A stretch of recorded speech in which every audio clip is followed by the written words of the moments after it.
সংবাদ সবাইকে স্বাগত জানাচ্ছি। আমি ফিরোজ তোহা। শুরুতেই সংবাদ শিরোনাম। বাংলাদেশের সর্বশেষ গুরুত্বপূর্ণ আপডেট সংবাদ আপনাকে স্বাগত। শুরুতেই সংবাদ শিরোনাম, পরে বিস্তারিত। শুরুতেই জানাবো, দেশ যখন জনগণের রক্তে রঞ্জিত তখন হাসিনা 12 পদের খাবার তৈরি করছিলেন, বললেন মামুনুল হক। জুলাই বিপ্লবে যখন জনগণের রক্তে দেশ ভাসছিল তখনও শেখ হাসিনা তার গণভবনে বসে 12 পদের খাবার রান্নার কাজে ব্যস্ত ছিলেন শেখ হাসিনা বলে মন্তব্য করেছেন বাংলাদেশ হেফাজতে ইসলামের নেতা মাওলানা মামুনুল হক। জুলাই অভ্যুত্থান স্মরণ করিয়ে দিয়ে তিনি বলেন, যুবক স্কুল কলেজের শিক্ষার্থী, মাদ্রাসার ছাত্র ও খেটে খাওয়া শ্রমিকদের হেলিকপ্টার থেকে গুলি করে হত্যা করেছিল বিগত ফ্যাসিস্ট আওয়ামী লীগ সরকার। এরপর জানাবো, পুলিশকে উদ্দেশ্য করে আওয়ামী লীগ নেতা কামরুল ইসলাম বললেন, ফাজলামি পাইছেন, আমাকে 2 তলার কথা বলে সিঁড়ি দিয়ে 4 তলায় তুলেছেন। রাজধানী লালবাগ থানার মোহাম্মদ আলী হত্যা মামলায় গ্রেপ্তার শুনানিতে আদালতের এজলাসে লিফটে না তুলে সিঁড়ি দিয়ে হাঁটিয়ে নেয় ক্ষোভ প্রকাশ করেছেন সাবেক খাদ্যমন্ত্রী কামরুল ইসলাম। এ সময় তিনি পুলিশকে গালমন্দ করেন। জানাবো, ঢাবি থেকে পৃথক করুন 7 কলেজের শিক্ষার্থীদের সঙ্গে বৈঠক। আজ সরকার 7 কলেজকে ঢাকা বিশ্ববিদ্যালয় থেকে আলাদা করার উদ্যোগ নিয়েছে। জন্য উচ্চ পর্যায়ের বিশেষজ্ঞ একটি কমিটি গঠন করা হয়েছে। কমিটিকে 4 মাসের মতো 7 কলেজের স্বতন্ত্র সত্তা বজায় রেখে বিশ্ববিদ্যালয়ের সমমানের একটি প্রাতিষ্ঠানিক কাঠামো প্রস্তাব করতে বলা হয়েছে। এদিকে বিপিএটিসি কর্মকর্তা নিহতের ঘটনায় ঢাকা আরিচা মহাসড়ক অবরোধ। সাভারের সড়ক দুর্ঘটনায় বাংলাদেশ লোক প্রশাসন প্রশিক্ষণ কেন্দ্র বিপিএটিসি সহকারী প্রোগ্রামার রুস্তম রাব্বানী নিহতের প্রতিবাদে এবং এই ঘটনায় দায়ী ব্যক্তিদের বিচারের দাবিতে 1 ঘণ্টা সড়ক অবরোধ করে রাখে শিক্ষার্থীরা। অবরোধকালে মহাসড়কের উভয় পাশে তীব্র যানজটের সৃষ্টি হয়েছে। এদিকে তাবলিগের 2 গ্রুপের মধ্যে সংঘর্ষের মামলা, 13 জনের আগাম জামিন। ইস্তেমার মাঠ তাবলিগের 2 গ্রুপের সংঘর্ষের ঘটনায় হতাহতের ঘটনায় মাওলানা সাদ কান্দলবির অনুসারীদের প্রধান মুরব্বী সৈয়দ ওয়াসিফুল ইসলাম সহ 13 জনকে আগাম জামিন দিয়েছে হাইকোর্ট। আজ হাইকোর্টের একটি দ্বৈত বেঞ্চ পুলিশ রিপোর্ট দাখিলের আগ পর্যন্ত তাবলিগের এ সমস্ত নেতাদের জামিন মঞ্জুর করেছেন। এবং সর্বশেষ জানাবো, ভারতে প্রবেশকালে সীমান্তে নারী শিশুসহ 24 জন আটক। ঝিনাইদহের মহেশপুরে সীমান্ত দিয়ে অবৈধ ভারতে প্রবেশের সময় নারী শিশুসহ 24 জনকে আটক করেছে মহেশপুর 58 বিজিবি। মহেশপুর সীমান্তের বিভিন্ন এলাকা থেকে তাদের আটক করা হয়। আজ দুপুরে এক প্রেস বিজ্ঞপ্তির মাধ্যমে বিষয়টি নিশ্চিত করেছে বিজিবি। প্রিয় দর্শক, এতক্ষণ শুনছিলেন সংবাদ শিরোনাম, এবারে বিস্তারিত। তবে তার আগে বন্ধুরা, অনুরোধ থাকবে সংবাদটিতে একটি লাইক দিন। এই চ্যানেলে আপনি নতুন হয়ে থাকলে আমাদের সংবাদটি দেখতে দেখতে চ্যানেলটি সাবস্ক্রাইব করে রাখুন, যাতে করে বন্ধুরা আমাদের পরবর্তী লেটেস্ট আপডেট সংবাদগুলো সবার আগে আপনার কাছে পৌঁছে যায়। কমেন্ট করে আপনার মূল্যবান মতামত জানিয়ে দিন আপনি বিশ্বের কোন দেশ থেকে বা বাংলাদেশের কোন স্থান থেকে আমাদের সংবাদটি দেখছেন এবং শুনছেন। এবারে বিস্তারিত। দেশের জনগণ যখন রক্তে ভাসছিল তখন হাসিনা 12 পদের খাবার তৈরি করেছিলেন, মামুনুল হক। জুলাই বিপ্লবে যখন জনগণের রক্তে ভাসছিল দেশের রাজপথ তখন শেখ হাসিনা 12 পদের খাবার প্রস্তুতে ব্যস্ত ছিলেন বলে মন্তব্য করেছেন বাংলাদেশ হেফাজতে ইসলামের নেতা মাওলানা মামুনুল হক। জুলাই অভ্যুত্থান স্মরণ করে দিয়ে তিনি বলেন, যুবক স্কুল কলেজের শিক্ষার্থী, মাদ্রাসা ছাত্র, খেটে খাওয়া শ্রমিকদের হেলিকপ্টার থেকে গুলি করে হত্যা করা হয়েছিল।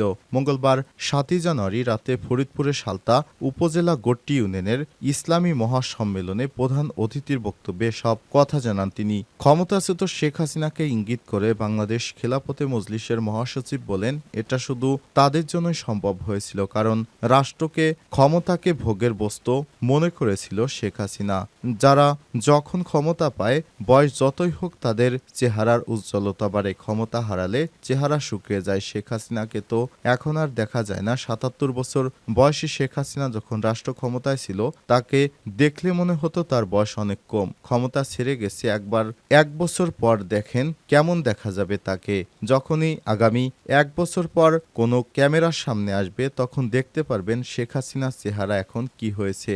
মামুনুল হক বলেছেন, দেশের প্রচলিত পশ্চিমা সভ্যতার রাজনৈতিক ব্যবস্থা বিলোপ করতে হবে, যাতে ক্ষমতায় আসার পর রাজনৈতিক নেতারা তাদের সঙ্গে থাকা বেকারা মনে করে আগের আগে অন্যরা চাঁদাবাজি করে, এখন তার থেকে আমরা করব। সবাই মনে করে ক্ষমতায় একদল গেছে আরেক দল লুটপাট করে খাবো। কারণ ইসলামী রাজনীতি মানুষকে আমরা শেখাই নাই এই সব কিছু।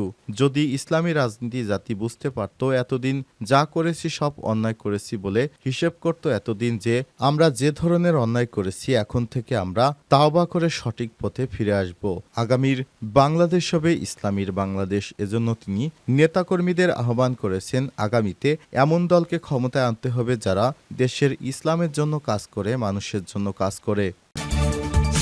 ফাজলামির একটা সীমা আছে। আমাকে 2 তলার কথা বলে 4 তলায় তুলেছেন। পুলিশকে উদ্দেশ্য করে বলেন আওয়ামী লীগ নেতা কামরুল ইসলাম। রাজধানীর লালবাগ থানার মোহাম্মদ আলী হত্যা মামলায় গ্রেপ্তার শুনানিতে আদালতের এজলাসে লিফটে না তুলে তাকে সিঁড়ি দিয়ে হাঁটিয়ে হাঁটিয়ে নেয় ক্ষোভ প্রকাশ করেছে সাবেক খাদ্যমন্ত্রী কামরুল ইসলাম। ক্ষোভ প্রকাশ করতে গিয়ে এক পর্যায়ে পুলিশ সদস্যদের সঙ্গে চেঁচামেচি শুরু করেন এই আওয়ামী লীগ নেতা।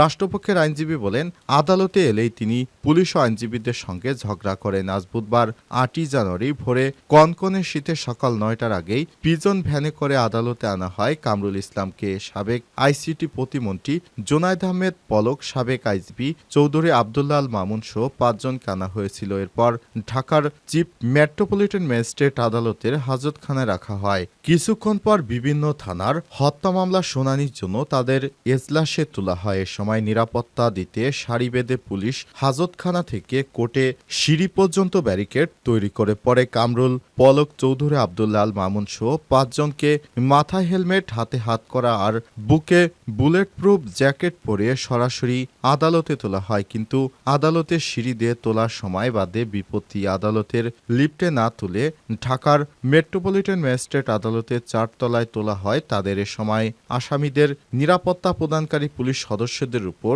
চটে যান কামরুল ইসলাম। ক্ষোভ প্রকাশ করে তিনি বলেছেন, আদালতে কি লিফট নষ্ট?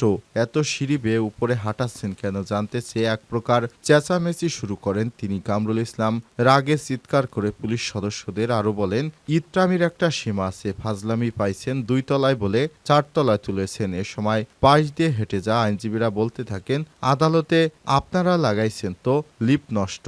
এরপর বৃদ্ধ কামরুলকে পুলিশ সদস্যরা সিঁড়ি দিয়ে উপরে ওঠার সময় হাত ধরে সহায়তা করেন। অন্য আসামিদের মধ্যে পলক, চৌধুরী আবদুল্লাহ আল মামুন, যুবলীগ নেতা নজরুল ইসলাম, কবিরাজ ও আবুল হোসেন নামে এক রাজনৈতিক ব্যক্তিকে স্বাভাবিক মলিন মুখে হেঁটে যেতে দেখা যায়। এরপর শুনানি শেষে ঢাকার অতিরিক্ত মেট্রোপলিটন ম্যাজিস্ট্রেট জিয়াদুর রহমানের আদালত আসামিদের বিভিন্ন থানার মামলায় গ্রেপ্তার দেখানোর আবেদন মঞ্জুর করেন। ঢাবি থেকে পৃথককরণ 7 কলেজের শিক্ষার্থীদের সঙ্গে বৈঠক আজ। সরকার 7 কলেজে ঢাকা বিশ্ববিদ্যালয় থেকে আলাদা করার উদ্যোগ নিয়েছে। এজন্য উচ্চ পর্যায়ে বিশেষজ্ঞ একটি কমিটি গঠন করা হয়েছে। কমিটিকে 4 মাসের মধ্যে 7 কলেজের স্বতন্ত্র সত্তা বজায় রেখে বিশ্ববিদ্যালয়ের সমমনাদের একটি প্রাতিষ্ঠানিক কাঠামো প্রস্তাব করতে বলা হয়েছে। গতকাল মঙ্গলবার ইউজিসির উপপরিচালক মোহাম্মদ জামাল উদ্দিনের সই করা একটি চিঠিতে সব তথ্য নিশ্চিত করা হয়। বুধবার 8ই জানুয়ারি কমিটি সদস্যরা 7 কলেজে ছাত্র প্রতিনিধি দলের সঙ্গে সভা করবে। ইউজিসির চিঠিতে বলা হয়েছে, অভিভুক্ত 7 কলেজকে ঢাবি থেকে পৃথককরণ আলাদা করতে এবং কলেজগুলোর জন্য বিশ্ববিদ্যালয়ের সমকক্ষে একটি স্বতন্ত্র প্রাতিষ্ঠানিক কাঠামো রূপরেখা প্রণয়ন করার জন্য পরামর্শ সভা হবে। বুধবার কমিশনের চেয়ারম্যানের সভাপতিত্বে Bangladesh research and education network BDR in confirmation রুমে দুপুর 1টায় শিক্ষার্থীদের সঙ্গে একটি পরামর্শ সভা অনুষ্ঠিত হবে। সভায় শিক্ষা মন্ত্রণালয়ের কমিটির কমিশন সদস্য সচিবদের দায়িত্ব পালনকারী কর্মকর্তা এবং মিরপুর সরকারি বাংলা কলেজের অধ্যক্ষ মনোনীত বিভিন্ন বর্ষের অনুষদের ন্যূনতম 10 থেকে 12 জন প্রতিনিধিকে উপস্থিত থাকার জন্য বলা হয়েছে। এর আগে গত ডিসেম্বর 4 সদস্যের ওই উচ্চ পর্যায়ের বিশেষজ্ঞ কমিটি গঠন করে সরকার। এতে বিশ্ববিদ্যালয় মঞ্জুরি কমিশন ইউজিসি চেয়ারম্যানকে কমিটি প্রদান করা হয়। কমিটির অন্য সদস্যরা হলেন শিক্ষা মন্ত্রণালয়ের মাধ্যমিক ও উচ্চ শিক্ষা বিভাগের অতিরিক্ত সচিব, ঢাকা বিশ্ববিদ্যালয়ের উপাচার্য ও ইউজিসি সদস্য অধ্যাপক ডক্টর তানজিম উদ্দিন খান। গঠিত কমিটি আগামী 4 মাসের মধ্যে নির্ধারিত কাজ শেষ করবে বলে জানানো হয়েছে।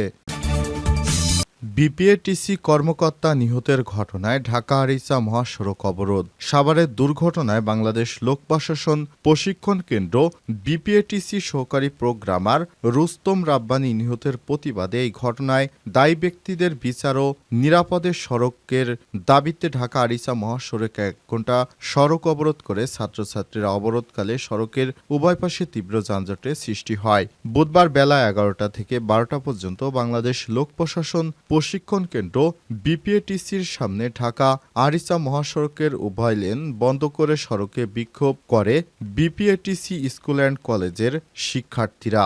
অবরোধকালে ছাত্রছাত্রীরা জানান তাদের দাবি নিরাপদ সড়ক এবং রুস্তম রাব্বানী নিহতের ঘটনায় দায়ী বাস চালককে আটক করে দৃষ্টান্তমূলক শাস্তি দাবি করেন তারা। এর আগে রোববার সকালে ঢাকা আরিচা মহাসড়কের বিপিএটিসি 3 নম্বর ফটকের সামনে সড়ক পার হওয়ার সময় বিপিএটিসি সহকারী প্রোগ্রামার মোহাম্মদ রুস্তম রাব্বানীকে ওয়েলকাম ব্যানার একটি যাত্রীবাহী বাস ধাক্কা দেয়। এতে গুরুতর আহত হন তিনি। পরে আহত রাব্বানীকে সাভার বেসরকারি এনাম মেডিকেল কলেজ হাসপাতালে ভর্তি করা হয়। হাসপাতালে নিবিড় পরিচর্যা কেন্দ্র আইসিইউতে চিকিৎসাধীন অবস্থায় তার মৃত্যু হয়েছে।